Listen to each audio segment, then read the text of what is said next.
بسم اللہ الرحمن الرحیم۔ بسم اللہ الرحمن الرحیم۔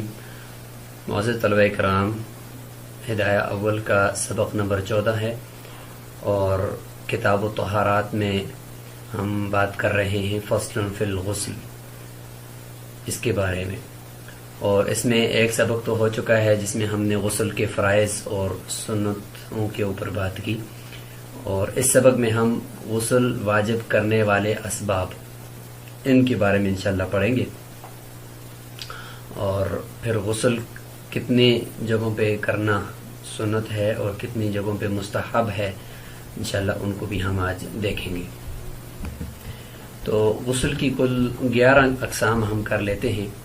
اس میں سے 5 قسمیں ایسی ہیں کہ جن میں غسل فرض ہو جاتا ہے، یعنی 5 چیزوں سے غسل فرض ہو جاتا ہے۔ ان میں سب سے پہلی ہے منی کا انزال، تو منی خارج ہو جانے سے غسل واجب ہو جاتا ہے۔ نمبر 2 التقاء ختانین، یعنی دونوں میاں بیوی یا مرد اور عورت کی شرمگاہوں کا مل جانا، اس سے غسل واجب ہو جاتا ہے، اور اس کی تفصیل انشاءاللہ ہم پڑھیں گے کہ صرف شرمگاہوں کا ملنا یہ غسل کے واجب کے لیے ضروری نہیں، بلکہ اس میں حشفہ کا غائب ہونا بھی غسل کے واجب ہونے کے لیے ضروری ہوتا ہے۔ بہرحال وہ انشاءاللہ ہم پڑھیں گے۔ نمبر 3 احتلام کی وجہ سے، جو رات کو نیند کی حالت میں انسان کو احتلام ہو جاتا ہے تو اس کی وجہ سے غسل واجب ہو جاتا ہے۔ نمبر 4 حیض کی وجہ سے، عورتوں کو جو ماہانہ ان کا جو پیریڈ ہوتا ہے اس دوران جو ان کو خون آتا ہے تو اس کے بعد وہ غسل ان کو کرنا یہ فرض ہے۔ اور نمبر 5 نفاس کی وجہ سے، بچہ پیدا ہونے کے بعد جو خون چلتا ہے تو اس خون سے جب عورت پاک ہو جاتی ہے تو اس کے بعد غسل کرنا اس کے اوپر فرض ہوتا ہے۔ تو یہ 5 صورتیں ہیں جن میں غسل کرنا عورت کے اوپر فرض ہے۔ 4 قسمیں ایسی ہیں جن میں غسل کرنا سنت ہے۔ نمبر 1 جمعہ کے دن غسل کرنا، نمبر 2 عرفہ کے دن غسل کرنا، نمبر 3 عیدین، دونوں عیدیں، اور نمبر 4 احرام کے وقت اس سے پہلے غسل کرنا، یہ مسنون ہے۔ اور ایک واجب ہے جی، یعنی میت کو جو غسل دیا جاتا ہے وہ واجب ہے، اور ایک قسم غسل کی وہ ہے مستحب، یعنی کافر جب مسلمان ہو اور اجنبی اور جنبی نہ ہو تو اس پر غسل کرنا مستحب ہے۔ والمعانی الموجبة للغسل انزال المنی على وجه الدفق والشهوة من الرجل والمرأة حالة النوم واليقظة، وعند الشافعي رحمه الله خروج المني كيفما كان يوجب الغسل، لقوله عليه السلام الماء من الماء، أي الغسل من المني، ولنا أن الأمر بالتطهير يتناول الجنب، والجنابة في اللغة خروج المني على وجه الشهوة، يقال أجنب الرجل إذا قضى شهوته من المرأة، والحديث محمول على الخروج عن شهوة، ثم المعتبر عند أبي حنيفة ومحمد رحمهما الله انفصاله عن مكانه على وجه الشهوة، وعند أبي يوسف رحمه الله ظهوره أيضا اعتبارا للخروج بالمزايرة، إذ الغسل يتعلق بهما، ولهما أنه متى وجب من وجه فالاحتياط في الإيجاب۔ تو اس پوری عبارت کے اندر علامہ مرغینانی رحمہ اللہ غسل کے واجب ہونے کے اسباب ذکر فرما رہے ہیں۔ اس میں سے سب سے پہلا سبب ہے والمعانی الموجبة للغسل انزال المنی على وجه الدفق، غسل کو واجب کرنے والے اسباب میں سے سب سے پہلا سبب منی کا انزال ہے، منی کا خارج ہو جانا ہے، علی وجہ الدفق اچھل کر، والشہوتی اور شہوت اور لذت کے ساتھ، من الرجلی مرد سے، والمرأتی اور عورت سے، حالت النومی والیقظہ چاہے سونے کی حالت میں ہو یا جاگنے کی حالت میں ہو، دونوں صورتوں میں سے کسی بھی صورت میں لذت بھی انسان کو محسوس ہو رہی ہو، شہوت بھی ہو، اور اچھل کر منی کا اخراج مرد کے ذکر سے یا عورت کے قبول سے ہو جائے تو اس سے غسل واجب ہو جاتا ہے۔ وعند شافعی رحمہ اللہ، امام شافعی رحمہ اللہ فرماتے ہیں خروج المنی کیف ما کان یوجب الغسل، کہ منی کا خروج جس طریقے سے بھی ہو، چاہے وجہ دفق ہو یا نہ ہو، شہوت ہو یا نہ ہو، دونوں صورتوں میں یوجب الغسل، غسل واجب ہو جاتا ہے۔ وہ فرماتے ہیں کہ شہوت کا ہونا ضروری نہیں ہے، اچھل کر کود کر منی کا باہر تیزی کے ساتھ نکلنا یہ بھی ضروری نہیں ہے۔ کسی بھی صورت میں نکل گیا، کسی بیماری کی وجہ سے یا وزن اٹھانے کی وجہ سے یا اونچی جگہ سے گر جانے کی وجہ سے منی کا خروج ہو گیا بغیر لذت اور شہوت کے، پھر بھی غسل واجب ہو جائے گا۔ دلیل ان کے پاس ہے لقولہ علیہ السلام الماء من الماء۔ اب اس حدیث میں دیکھیں پانی واجب ہوتا ہے، یعنی پانی کا استعمال کرنا واجب ہوتا ہے پورے جسم پر پانی کی وجہ سے، مطلب یہ کہ الغسل من المنی، یعنی غسل واجب ہوتا ہے، پہلے پانی سے مراد غسل ہے اور دوسرے پانی سے مراد منی ہے، یعنی غسل واجب ہوتا ہے منی کی وجہ سے۔ اب اس میں کوئی تفصیل نہیں ہے کہ منی شہوت کے ساتھ ہو یا نہ ہو، دفق کے ساتھ ہو یا نہ ہو، تو اس لیے امام شافعی رحمہ اللہ کی یہ روایت ہے مستدل۔ احناف فرماتے ہیں وَلَنَا أَنَّ الْأَمْرَ بِالتَّطْهِيرِ يَتَنَاوَلُ الْجُنُوبَ، کہ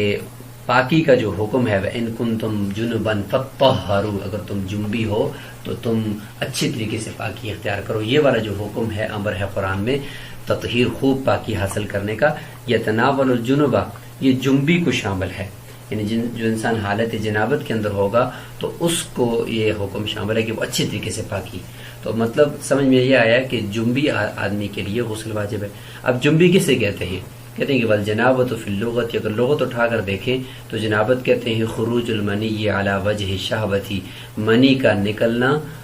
شہوت کے ساتھ، لذت کے ساتھ، دفق کے ساتھ۔ تو سمجھ میں آ گیا کہ جنابت کا معنی ہی یہ ہے کہ منی کا خروج علی وجہ الشہوہ، لہذا وَإِن كُنتُمْ جُنُبًا فَطَّهَّرُوا کا جو حکم ہے اس سے پتہ چلتا ہے کہ جنبی آدمی کے اوپر غسل واجب ہے، اور غسل واجب جنبی کے اوپر ہونا ہوتا ہے کس وجہ سے کہ جنبی کہتے ہی اس کو ہیں کہ جو حالت جنابت کے اندر ہو، یعنی شہوت اور لذت اس کو محسوس ہوئی ہو اس کی منی کے خروج کے وقت۔ تو یہ ہو گیا امام شافعی رحمۃ اللہ علیہ کو جواب۔ دیکھیں لغت میں کہا جاتا ہے اجنب الرجل، کہ آدمی جنبی ہو گیا، کب کہا جاتا ہے یہ؟ اذا قضا شہوتہ من المرأۃ، جب وہ اپنی شہوت عورت سے پوری کرتا ہے تو اس کو کہتے ہیں کہ اجنب الرجل، تو شہوت میں ظاہر ہے کہ وہ اپنی لذت کو پوری کر رہا ہوتا ہے۔ اچھا یہ ہو گیا جی احناف کی قرآن مجید سے دلیل۔ اب آگے جو حدیث ہے الماء من الماء، اس کا جواب ہے کہ والحدیث محمول علی الخروج عن شہوۃ، حدیث بھی جو محمول ہے نا یہ بھی شہوت کے اوپر ہی محمول ہے، کیونکہ جب آیت میں جنبی مراد ہے اور جنبی کے اوپر غسل کو واجب کیا گیا اور جنبی کی جنابت کی لغت یہ ہے، تو اس سے پتہ چلا کہ یہ حدیث بھی یہ اسی کے اوپر محمول ہوگی، کہ چونکہ اس میں تو یہ بھی ذکر تو نہیں ہے کہ شہوت سے منی نکلی یا غیر شہوت سے، اس لیے اس کو بھی ہم شہوت پر ہی محمول کریں گے۔ یہاں تک بات مکمل ہو چکی ہے، جس کا خلاصہ یہ ہوا کہ حناف کے نزدیک غسل واجب ہونے کے لیے جو منی کا خروج ہے وہ علی وجہ دفق اور شہوت کے ساتھ ہونا چاہیے، جبکہ امام شافعی رحمۃ اللہ کے نزدیک مطلقاً منی کا خروج ہونے سے غسل واجب ہو جاتا ہے۔ ثم المعتبر عند ابی حنیفہ و محمد رحمہم اللہ انفصال عن مکان علی وجہ شہوہ، پھر کہتے ہیں کہ امام ابو حنیفہ اور امام محمد رحمہم اللہ کے نزدیک اس منی کا جدا ہونا اپنی جگہ سے، اپنے مکان سے، علی وجہ شہوہ، شہوت کے ساتھ، یہ ضروری ہے، یہ معتبر ہے۔ حرفین فرماتے ہیں کہ بس جس جگہ پہ یعنی وہ منی کا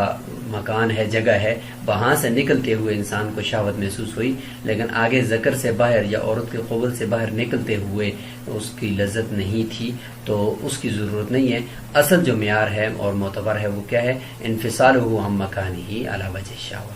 اپنی جگہ سے جو ہلی ہے وہ، تو اس وقت شہوت اگر محسوس ہو گئی ہے تو بس یہی کافی ہے غسل کے واجب ہونے کے لیے۔ وعند ابی یوسف رحمہ اللہ، امام ابو یوسف رحمہ اللہ فرماتے ہیں کہ ظہورہ ایضا، یعنی ظاہر ہوتے وقت، اس کو ظاہر ہوتے وقت بھی جب ذکر سے باہر نکل رہی ہوگی اس وقت بھی شہوت کو ہونا ضروری ہے، اعتباراً قیاس کرتے ہوئے للخروجی منی کے خارج ہونے کو قیاس کریں گے بالمزایلتی جدا ہونے کے ساتھ، یعنی جب اپنے مقر سے یعنی صلب سے جب جدا ہو رہی تھی اس وقت جس طرح شہوت ضروری ہے تو لہذا نکلتے وقت بھی شہوت کو ہونا ضروری ہے۔ ظاہر ہے کہ دونوں کی وجہ سے غسل واجب ہو رہا ہے تو لہذا ایک کو دوسرے کے اوپر ہم قیاس کر لیں گے۔ تو خروج کو زائل ہونے کے اوپر قیاس کرتے ہوئے امام ابو یوسف رحمہ اللہ فرماتے ہیں کہ جب تک باہر نکلتے ہوئے بھی اگر شہوت نہیں تھی تو اس وقت تک غسل واجب نہیں ہوگا، دونوں جگہ پہ شہوت کو ہونا ضروری ہے۔ اذ الغسل یتعلق بہما، اس لیے کہ غسل تو دونوں کے ساتھ متعلق ہے، ظاہر ہے کہ باہر نکلتی ہے تو پھر جا کر ہی غسل لازم ہوتا ہے، جب تک اندر ہے تو غسل واجب تو پھر بھی نہیں ہوتا طرفین کے نزدیک بھی۔ تو یہ امام ابو یوسف رحمہ اللہ کی دلیل ہے۔ طرفین کی دلیل یہ ہے کہ انہ متی وجب من وجہ، جب ایک دفعہ اپنی مکان سے اندر سے جدا ہو گئی منی تو اس کی وجہ سے غسل واجب ہو گیا، باہر نکلتے ہوئے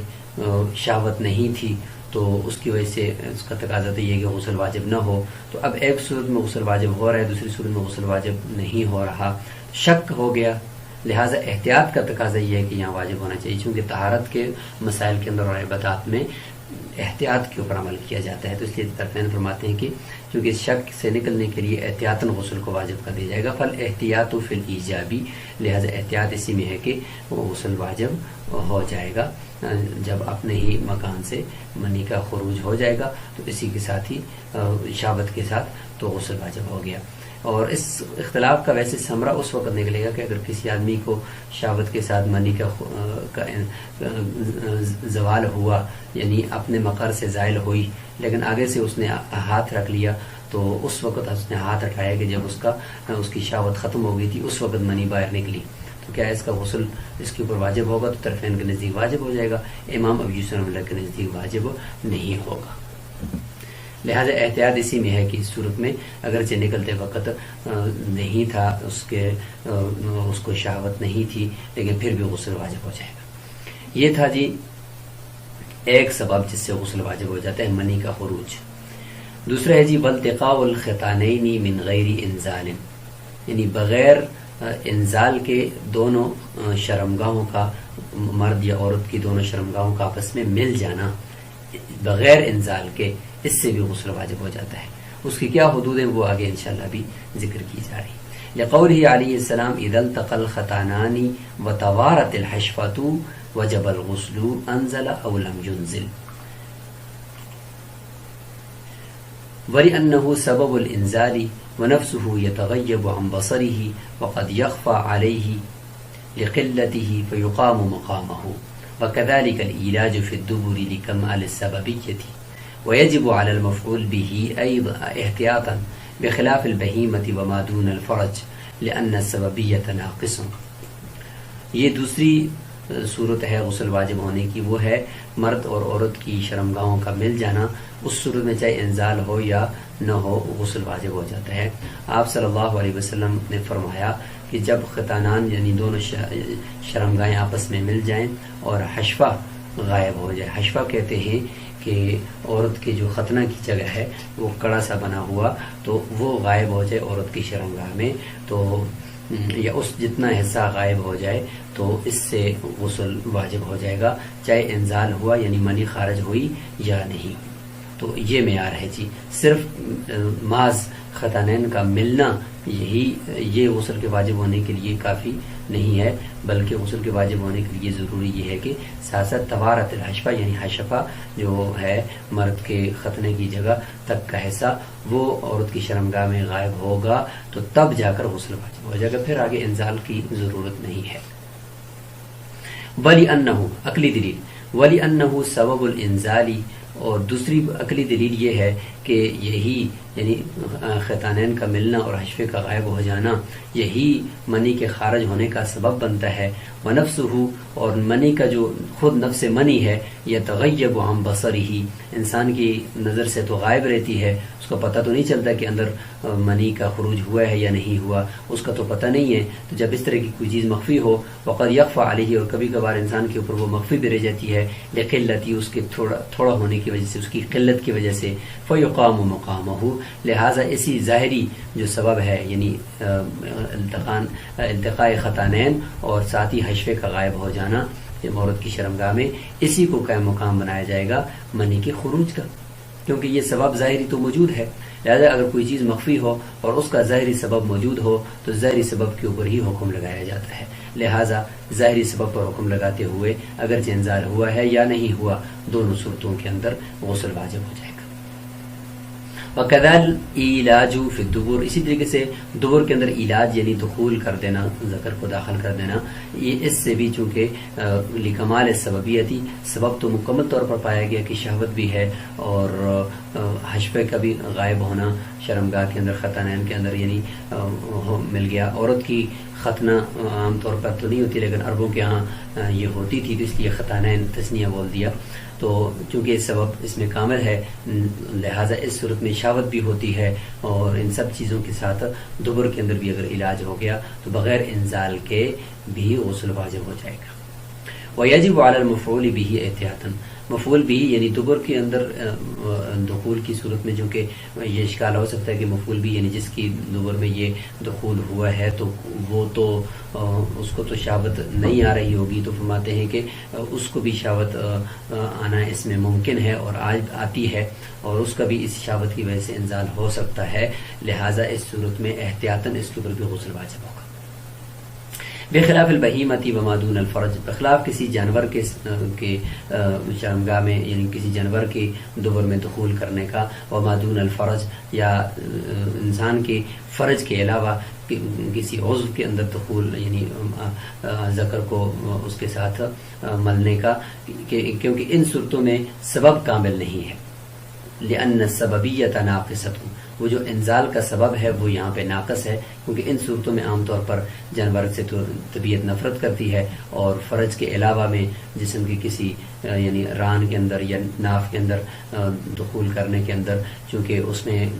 کامل طور پر شہوت نہیں ہوتی تو انزال کا سبب یہاں پہ کامل نہیں ہے، ناقص ہے، اس لیے اس کو ہم قائم مقام نہیں بنائیں گے انزال کے یعنی منی کے خروج کے قائم مقام اس دخول کو نہیں بنائیں گے۔ البتہ دبر کے اندر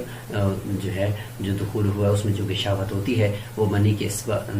خارج ہونے کا کامل سبب ہے، اس کو بنا دیں گے قائم مقام اور اس کی وجہ سے غسل واجب کر دیں گے۔ جانور اور فرج کے علاوہ باقی اعضاء کے اندر دخول کی صورت میں غسل واجب نہیں ہوگا۔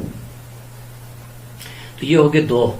کہ جس صورت میں غسل واجب ہوتا ہے، دو سبب ذکر ہو گئے۔ اب آتے ہیں تیسری کی طرف، والحیض حیض عورت کو جو ہر مہینے 5 دن 6 دن ہر ایک کی اپنی عادت ہوتی ہے حیض آتا ہے اس کو، لقولہ تعالی اس حیض کے بعد جب عورت پاک ہوتی ہے تو اس کے لیے غسل کرنا واجب ہو جاتا ہے، لقولہ تعالی حتی یطہرن بالتشدید، ایک اس میں ہے حتی یطہرن اور ایک ہے حتی یطہرن، تو یطہرن کا معنی ہوتا ہے نارمل حالت میں پاکی اور یطہرن جب ہے تو ظاہر ہے کہ اس کا مطلب ہوتا ہے خوب پاکی یعنی غسل کے ساتھ پاکی، اور یطہرن کا معنی ہوتا ہے کہ صرف خون کا رک جانا وہ پاکی بالتشدید۔ تو جب یعنی یہاں پہ قرآن مجید کے اندر تو یہ آیت ہے، اس کے اندر تو مطلب یہ ہے کہ اس وقت تک تم عورتوں کے قریب نہ جاؤ یہاں تک کہ وہ پاک ہو جائیں، اگر حتی یطہرن ہے تو پھر پاکی سے مراد یہ کہ خون کا رک جانا، اور دونوں لغتیں ہیں تو لہٰذا جب بستری کے لیے ضروری قرار دیا گیا اس کے غسل کرنے کو تو نماز کے لیے تو بطریق اولا غسل کرنے کی حاجت ہے نا، لہذا احناف دونوں ہی لغتوں کے اوپر عمل، دونوں ہی قراتوں کے اوپر عمل کرتے ہیں، حتی یطہرن کہ یہاں تک کہ اس کا خون رک جائے اور وہ پاک ہو جائے، اس قرات کا تعلق ہوگا اس صورت میں جب عورت کے 10 دن پورے ہونے کے ساتھ ہی اس کا خون رکا، اس صورت میں ظاہر ہے کہ 10 دن بھی پورے گئے اس کے بعد خون تو حیض کا آئے گا نہیں، تو اس صورت میں صرف خون رک جانے کے بعد بھی ہم بستری ہو سکتی ہے، حتی یطہرن صرف خون کا رک جانا مراد ہوگا، اور یہاں پر یہ جو ہے حتی یطہرن بالتشدید اس کا مطلب یہ ہوگا کہ 10 دن سے کم کی مدت میں عورت کا خون رک گیا ہے تو چونکہ ابھی تک حیض کے دن باقی ہیں، تو جب تک مکمل طور پر عورت غسل کر کے پاک نہیں ہوتی اس وقت تک یہ گمان ہے کہ ہو سکتا ہے کہ اس کی ماہواری ختم نہ ہوئی ہو، تو اس لیے اس میں خوب پاکی کا ذکر. تو یہ آیت پھر اس سے متعلق ہوگی جب 10 دن سے کم میں حیض بند ہو جائے. وقتاً نفاس، اور اسی طریقے سے نفاس یہ ایک الگ سبب ہے غسل واجب ہونے کا کہ عورت کو بچہ پیدا ہو، اس کے بعد بعض کو 40 دن، بعض کو 30 دن، بعض کو 25 دن، 40 دن سے زیادہ نہیں آتا، اس کے اندر یہ نفاس کا خون آ رہا ہوتا ہے. جب تک یہ خون چلتا ہے عورت ناپاک ہوتی ہے، اس کے بعد پھر عورت کو پاک ہونے کے لیے غسل کرنا اس پر واجب ہے بالاجماع. اس میں سب کا اجماع ہے، اجماع امت سے یہ ثابت ہے. تو یہ ہوگی جی غسل کو واجب کرنے والے، یعنی اس صورت میں آپ یہ بھی کہہ سکتے ہیں کہ ان صورتوں میں غسل فرض ہو جاتا ہے. اب آتے ہیں غسل کی مسنون ہونے کی جو صورتیں ہیں اور مستحب ہونے کی، ان کا ذکر کرتے ہیں. قال وسن رسول اللہ صلی اللہ علیہ وسلم الغسل للجمعۃ والعیدین وعرفۃ والاحرام، نص على السنیۃ وقیل هذه الاربعۃ مستحبۃ، وسمى محمد الغسل في يوم الجمعة حسنا في الاصل. وقال مالك رحمه الله هو واجب لقوله عليه السلام من أتى الجمعة فليغتسل، ولنا قوله عليه السلام من توضأ يوم الجمعة فبها ونعمت ومن اغتسل فهو أفضل. وبهذا يحمل ما رواه على الاستحباب أو على النسخ. ثم هذا الغسل للصلاة عند أبي يوسف رحمه الله وهو الصحيح لزيادة فضيلتها على الوقت واختصاص الطهارة بها، وفيه خلاف حسن. والعيدان بمنزلة الجمعة لأن فيهما الاجتماع فيستحب الاغتسال دفعا للتأذي بالرائحة. وأما في عرفة والإحرام فسنبينه في المناسك إن شاء الله تعالى.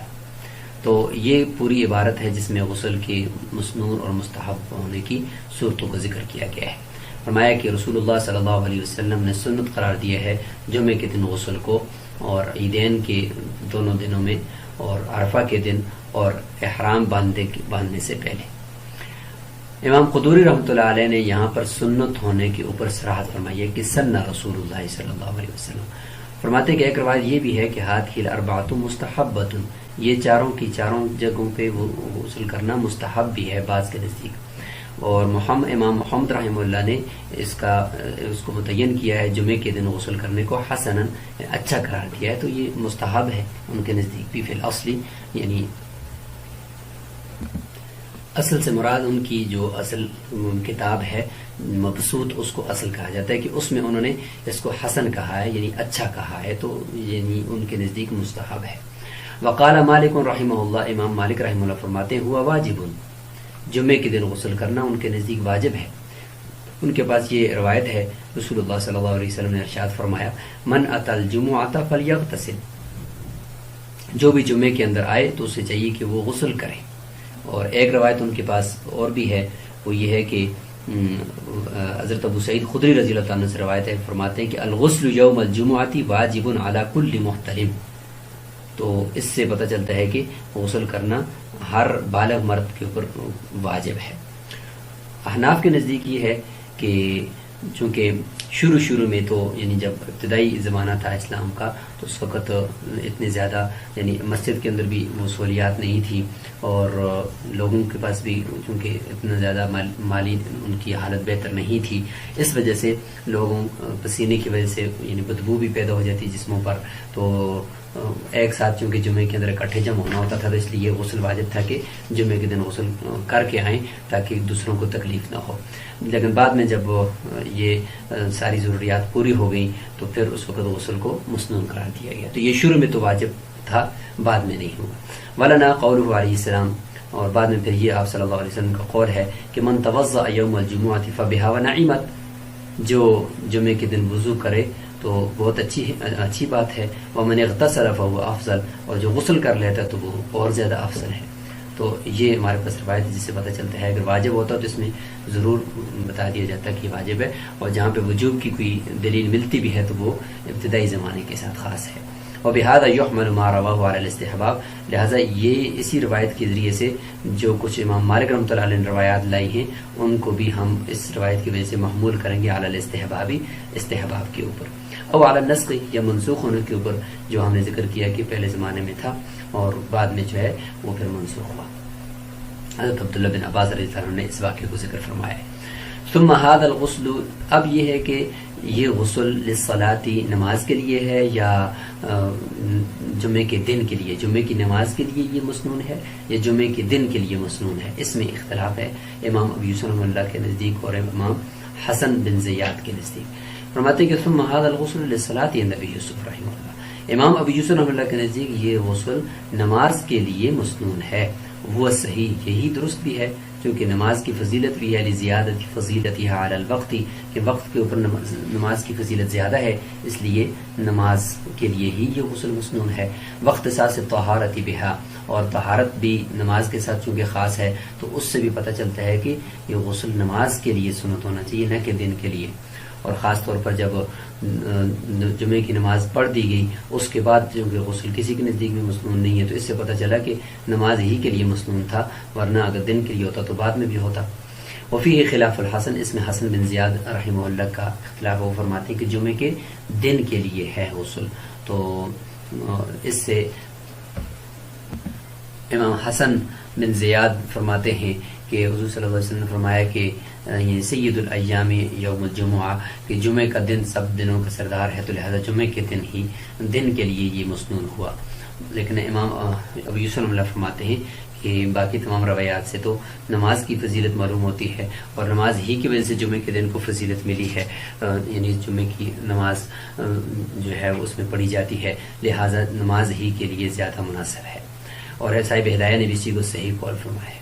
والعیدان بھی منزلت جمعہ، دونوں عیدوں کی جو نماز ہے وہ بھی بمنزلہ جمعہ کے ہے، یعنی وہ بھی مسنون ہے، اور اس میں بھی چونکہ اجتماع ہوتا ہے، فَلْيَأْنَ فِيهِمَا الْاجْتِمَاعُ فَيُسْتَحَبُّ الْاغْتِسَالُ، لہٰذا اس میں بھی چونکہ سب اکٹھے ہوتے ہیں تو کسی کو تکلیف نہ پہنچے پسینے وغیرہ سے، لہٰذا اس میں بھی غسل مستحب قرار دے دیا گیا، اور عند البعض مسنون۔ دفعا للتأذی بالرائحہ، یعنی بدبو کی وجہ سے جو تکلیف ہوتی ہے اس کو دور کرنے کے لیے یہاں پہ غسل کرنا مستحب ٹھہرا۔ وَأَمَّا فِي عَرَفَةَ وَالْإِحْرَامِ فَسَنُبَيِّنُهُ فِي الْمَنَاسِكِ ان شاء اللہ تعالی، جہاں تک عرفہ اور احرام کے یعنی یوم عرفہ 9 ذی الحجہ اور احرام کے لیے غسل کی بات ہے، وہ انشاءاللہ ہم مناسک یعنی کتاب الحج کے مناسک جب اعمال ذکر کریں گے نا تو اس میں ہم بیان کریں گے۔ قال وليس في المذي والودي غسل وفيهما الوضوء لقوله عليه السلام كل فحل يمضي وفيه الوضوء، والودي الغليظ من البول يتعقب الرقيق منه خروجا فيكون معتبرا به، والمني خاطر أبيض ينكسر منه الذكر، والمذي رقيق يضرب إلى البياض يخرج عند ملاعبة الرجل أهله، والتفسير مأثور عن عائشة رضي الله عنها۔ اس عبارت کے اندر صاحب ہدایہ 3-4 اصطلاحات کی تشریح فرمائیں گے۔ سب سے پہلے ہے مدی، نمبر 2 ودی، اور نمبر 3 منی، ان کی تعریفیں ہوں گی اور ان کا حکم بیان ہوگا۔ فرماتے ہیں کہ مدی ودی کے اندر غسل نہیں ہے، ان میں وضو ہے۔ مدی کسے کہتے ہیں اور ودی کسے کہتے ہیں اس کی تعریف ابھی آ رہی ہے۔ حضور صلی اللہ علیہ وسلم نے فرمایا کل فاحل، ہر مرد بالغ مرد یمزی اس کو مزی آتی ہے، اور لیکن فرمایا کہ وفیہ الوضوء، اس میں وضو ہے، غسل نہیں ہے۔ اب ودی کسے کہتے ہیں اور مزی کسے کہتے ہیں اور منی کسے کہتے ہیں، ہر ایک کا حکم بیان کریں گے کہ مزی اور ودی میں غسل نہیں ہے، منی میں غسل ہے، تو کہتے کسے ہیں؟ تو فرماتے ہیں کہ والودی